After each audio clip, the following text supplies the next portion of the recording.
Welcome home, Bitcoin Truth Seekers. It is January 1st, 2023. It's 1:38 p.m. here in the Arizona desert where it's unseasonably been raining for days. So it's kind of like Seattle weather here in the desert. I'll take it. It's kind of fun, but it makes for epic flash flooding. Don't cross the road if it's flooded, people. Anyway, BitcoinDailyView.com got more for you there. Things I endorse, the Bitcoin Daily View chat room, also, or I should say, Telegram, buy me a coffee stuff, and indicators that I use and such like that. So anyway, it's all there. I always need to update it. I'm going to be updating it as a New Year's resolution today with a couple indicators that I don't have up there, etc. So more always there. I wanted to mention the ruble today because the ruble basically, the daily 200 moving average, right around when the conflict started in the Ukraine. Of course, we dumped initially when that proxy war in Ukraine started, and then the ruble's been like a rocket ship to Pluto after that dump in March 2022. It was kind of the ruble versus USD low, and that's where I was trying to buy rubles. But I couldn't figure out how. Anyway, except for buying him from like some guy named Sergey who sends him in a paper bag or something like that. So anyway, didn't manage to do that. But anyway, it rocket ship to Pluto. It was a rocket ship to Pluto until like end of June 2022. And it's been sideways ever since. I've been holding really steady. Recently, it did break below the 200 moving average. This is on the daily, and now it's actually returned to where it was, at the start of the conflict, basically where the 200 moving average was. So, been a wild ride there for the ruble versus USD. So let's see what happens. I've kind of stopped updating this with things that happened. I might put some more news stories in here, and I'm going to take this and I will. Anyway, I'm going to publish this at the end of the video. And start publishing these guys again because and updating with news. It's interesting. I wonder. I think it's a big deal that the ruble's gone under the 200 moving average and the 50 moving average on the daily, but it is, you can say, it's back at the 200 moving average at our conflict start. And so let's see if it bounces here. I'm kind of predicting that. I mean, who knows? It's just a bit of speculation there, but let's see what happens. Interesting. I think really, if we want to know how the conflict in the Ukraine is going, I think this is the place to go to check it out. All right, looking at the big crypto exchanges today mostly have an in the red volume, as in it's cruising down. So looking at the top 50, top 60 exchanges, except for a couple outliers, most are in the red. Most importantly, probably Binance is in the red. Not a big deal. Volume is just down. This is a holiday time, so whatever. The world has not quite started yet. I would expect to see some green tomorrow. If I didn't, that would be something that made me, unhappy. Looking at derivatives on Binance, 20 billion is like a minimum, and 50 billion is what you need to have even a day where the market's alive. We're at 9. I don't think I've ever even seen it that low, down 15% in the last 24 hours. So spot trading volume is potty, and so is derivatives. So basically, ain't no one doing nothing right now. Doesn't mean some coins can't pump like crazy. They certainly can. And I'm starting to see, looking at this, looking at Bitcoin in the top 100 alts, Bitcoin is coming in at 16,619. Interesting. Nice. We're seeing this guy, Lido DAO, LDO, whatever it is pumping today. We're going to take a look at that chart. It's interesting. ApeCoin, just starting to pump. It's really been kind of moving today. Let's look at Ape before we get out of here. And other than that, a couple coins are in the green.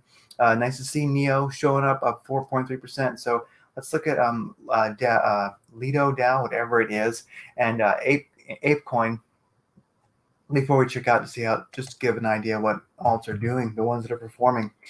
Looking at Binance, longs versus shorts for Bitcoin, 68% long, 31% short. Looking at longs and shorts for Ethereum, 61% long, 38% short. I only really look at Binance because that's where the most volume is, and it tends to actually give us a real picture of what's going on. So I would say for both Bitcoin and Ethereum, there's a long bias right now, even though we're not seeing a lot of derivatives, longs and shorts with leverage on Binance. Something that I will fire up real quick before we get out of here. I forgot to fire this up. Let's just let this propagate while we're finishing up looking at charts and such. I mean, interesting. I changed this to a 5-minute chart just because it was a little bit. 10 seconds was kind of ridiculous. It wasn't like telling us very much. This is anything interesting? Let me actually go to sorry, the hourly chart here. This is just it's showing all the big exchanges, and it's just showing the price action and volume and longs versus shorts. I kind of like this turbulence here. We're seeing a good number of longs getting wrecked this morning. I shouldn't say this morning, but since maybe the 28th. Never mind. Sorry, guys. This thing gets confusing. Sorry. I shouldn't have even bothered looking at that. If I don't pull it up first and evaluate it, then it's not good that I look at it. I don't want to waste your time checking these things, looking at that while you're, eagerly awaiting for info. But I will take this just in case you don't have it. This really is something.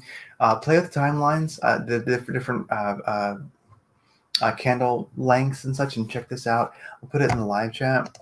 I'll just stick it over there because this is a very good tool, and it's free, and it really helps to see what's going on. Sometimes I will get down to, like when I'm trading during the day, I like to actually go to 10 seconds, believe it or not, and I can see, I can see where things are going if I'm really kind of playing with tight time frames on my trading. So I'll watch for like the trend, what is actually happening.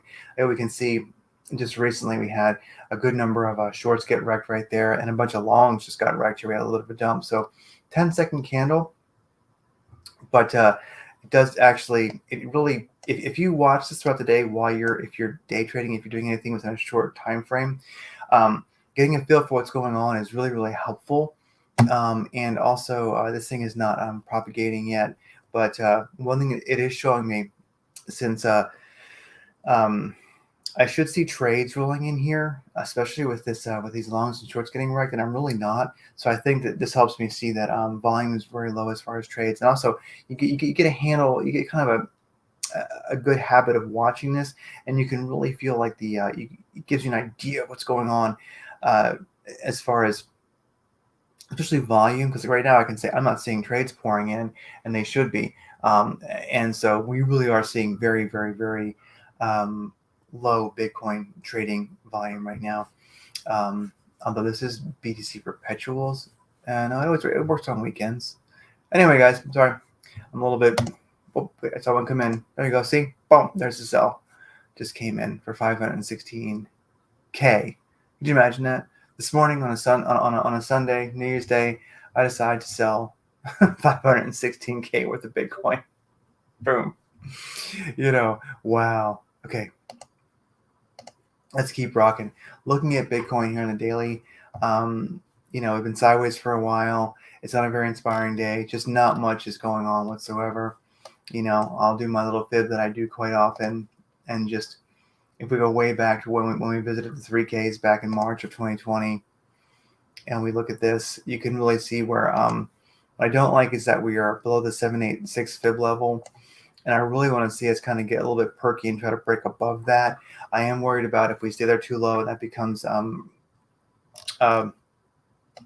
resistance and we get rejected off it.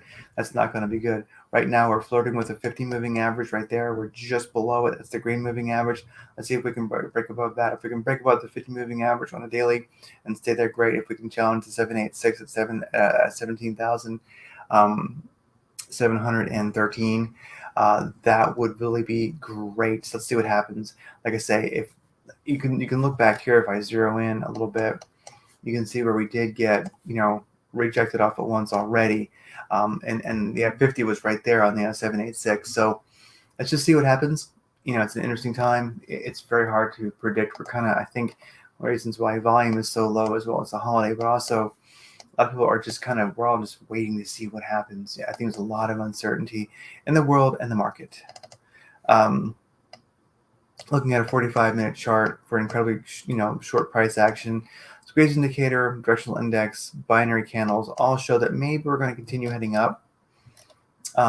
Do know this. We are now challenging on the 45-minute chart, the 200 moving average, right moving average. If we get rejected off that, figure we're going to head down a bit after that. If we can break above it, as long as we don't start this hovering game between the 200 and the 314, which is probably going to go down and not up. If we can get a nice break above the 200 and the 314, come down, find support in the 314 and keep moving, that's going to be great. Now, it would be right around 16,700 would be where you want to find that support and keep it and move up from there. All right. With that said, let's look at an hourly chart, because that's kind of what the world does look at mostly. Hourly chart well below the 200 moving average, but we do have all green Madrid ribbons right now. You can find the Madrid ribbons over on bitcoindailyview.com. You can just search for Madrid ribbons, Madrid, and you will find it. As a matter of fact, well, not to be redundant, but Madrid, yeah, right there, Madrid moving average ribbon. It's a great indicator. Definitely want to check out that and the squeeze. This is a great indicator. I'm going to just put this right here in the live chat. Bonk. And I'm going to also look at the squeeze. The squeeze indicator. I think this is like the most popular indicator on TradingView. For a New Year's resolution, these are definitely two indicators to check out. The squeeze is righteous, and I should actually do a video on just those two. In fact, maybe that'll be tomorrow's video, a little bit of a deep dive on those, because they are really impeccable indicators. They do a lot for me. So start using them, join the team, and come in for the big win in 2023. All right, so anyway, hourly chart, not really happening. The candles are kind of a blue color here because I'm using candles by Sam. You can search for that over at TradingView. 3 consecutive candles down become yellow. 3 consecutive candles going up become purpley blue. It's actually quite useful of an indicator. So it tends to show velocity. So we definitely have some upwards velocity on the hourly chart, but still, we got to find that 200 moving average at right around 16,680. If we don't get above it, figure you're going to get a bounce. But do note this, the squeeze. I'm sorry about that. But do note this kind of positive sign. The squeeze indicator is closing in the proper direction. So this is probably time for a bit of a positive cycle. Let's see if we can get into the 2nd of January with some with breaking above the 200 moving average in the hourly chart and finding support there. If we did, that'd be a nice sign. To me, that's when trading alts is much easier, when it's much more stable world. I find when Bitcoin's above the 200 moving average on the 45-minute chart and the hourlies, and certainly on the 4-hour chart. If you get all those in your favor, you're looking good. LDO USDT, which we were looking at earlier, which seems to be making waves. Beautiful 200 moving average and 314 break. Madrid ribbons, as you can see, it's kind of what Bitcoin's doing right now, getting ready to do, hopefully. But of course, the 200 is below the 314, so that's a bit of a negative sign. In this case, the 200 was above the 314. That's what you usually want to see. But squeeze indicator looking great, directional index looking great, ADX is great. Binary candles volume is insane right now. I wouldn't chase this one, but something I am going to do, since it's kind of been a little bit perky recently. It has broken above a recent top. I'm going to, if you do a fib cycle on this thing, a fib retrace, let's just go down here where it first started to move and look at that wick and just keep an eye on this thing. It's down there at the 382. That's a possible place to bounce. These indicators look strong. Let's see how far it retraces. It very well might come down to the dot 5 or the 618 golden pocket. Seems got a lot going for it. So it might just perk up again and keep going. Maybe it's at a balance spot already, but it's one to watch. Looking at the hourly chart, how's that look? Hourly chart's looking great. How about a 4-hour chart? This thing's above the it's above the 200 and 314 on the 4-hour chart, and the 4-hour chart actually shows velocity is just starting to get moving. So LDO versus USDT, if you can play that one, I see it on Binance and KuCoin. I see it a couple of different places. I'm not quite ready to get into it yet. In fact, I probably won't trade at all today. I'm going to be watching this one for Tuesday morning. See how that one. Seeing how it's looking. It's on Gate.io too. I kind of like that exchange. It often has weird coins on it. It's on Bybit, Binance US. That's nice to see. Bitfinex, Bybit. So this guy here is nice. It's most places, so you probably be able to play it. I'm not ready to get into it right now. but I will watch this thing for see what it does on tomorrow morning early. What I like about this one is how long has it been giving it back? Yeah, so it had a run way back between like the June of 2022 to like August of 2022, and ever since then it's just been giving it back. This would be a nice this would be a possible place to actually start making a nice run up. So definitely this could become a nice long trade that just really worked for us. So let's just watch it. I'll reevaluate it tomorrow and see what happens. If it retraces to a good level, that'd be wonderful. Like here on the 4-hour chart, check that out. If it came down to the in this chart here, the green moving average here is the 314, and that's right at that 5 level. And this that might be a sweet place to bounce or hit the 200. That's the 618 golden pocket. So let's watch this one. Definitely, it's got some possibility. It needs to retrace, but if it retraces and it looks powerful and it starts moving back up, I'll be in with a tight stop. And now for some news. Not really much going on. I mean, a lot, but not a lot. I'll just keep it quick. The consequences could be fatal. Abandoned U.S. military equipment found on eBay risks Afghan lives. Basically, they left these secure electronic enrollment kits that do what is it?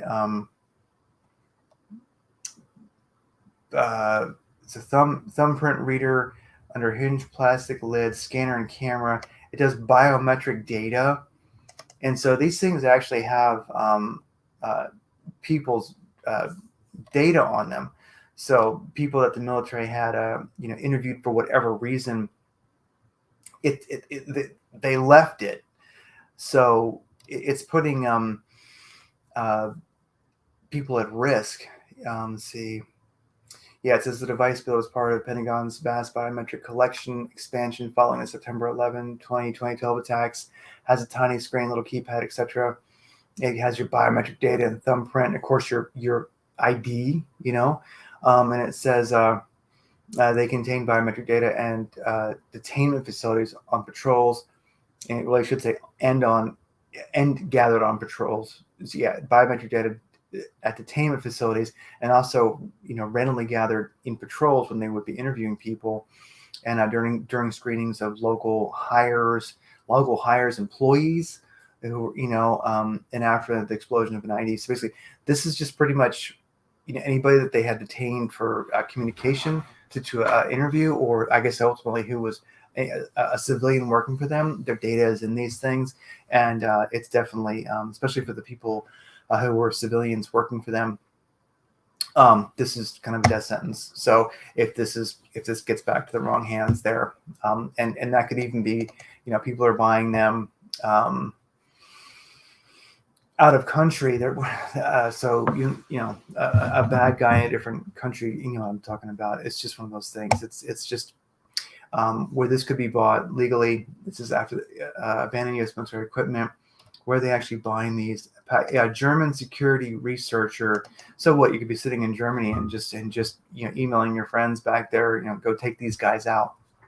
Not a good thing. This is very sad. That whole debacle is sad, but this really sucks. And also, it bugs me because when I was in the military, we always had a scuttle procedure, so you would never leave this with data on it. What happened? Anyway, I said I'd play this little video for you. Talk about being a badass. I don't know. I would not want to be, climbing these crazy power lines. Massive respect to all the workers out there this winter. I'm just reading what it says, but truly, there's been power outages. It's been super cold. This has been a difficult Christmas for many. There was planes that were delayed, and so massive respect to all the workers out there this winter. This electrician's job, helping to restore power, isn't for the faint-hearted, especially when he needs to unbuckle for a few seconds. So he has to actually unbuckle for a sec to make a little transition there, and then he's completing his little climb. And of course, he does make it. But dang, for all you characters who kept the lights on during this extreme cold event we've had here in the country, I mean, mega respect. You're all complete badasses. And then just for some fun, 223 NPCs and the Good Place. I'm just going to share this. This guy's Howie Makowski. He just does interesting videos, and he kind of has a really fun way of breaking down in this video like NPCs, and it's just fun. It has no political bias to it. He's far too dry to have anything like that, but he has a quite interesting little spiritual take on NPCs and the future, NPCs and how that affects, reality and how it affects moving into 2023. Interesting, fun video. Anyway, guys, and gals, I'm glad you're here. Thank you for being a Bitcoin truth seeker. And remember that for every Bitcoin Satoshi you own, you make a piece of crap globalist cry. And I will be incorporating way more traditional market stuff into these and and continuing to try to make them even shorter and to the point. So I will continue to see you in 2023. Let's make money in 2023. Take care.